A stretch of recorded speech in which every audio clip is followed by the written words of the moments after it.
Magandang hapon guys. Ako, lakad-lakad sa highway. Galing ako, bumili ako ng butas ng pagkain ko sa asawa ko para lakas-lakas naman yung ano niya, para makatayo-tayo na siya. Pala ako sa highway.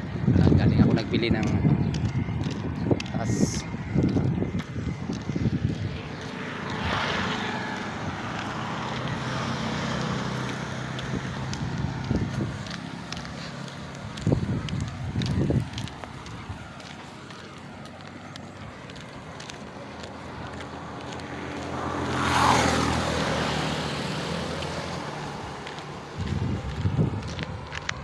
Guys, paki-share, like naman at subscribe ng mga channel ko guys.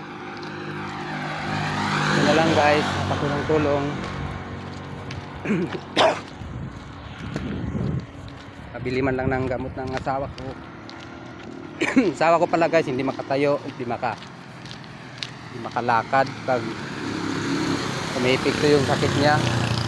Meron kasi siyang hypokalemia. Nawawalan siya ng potassium sa katawan.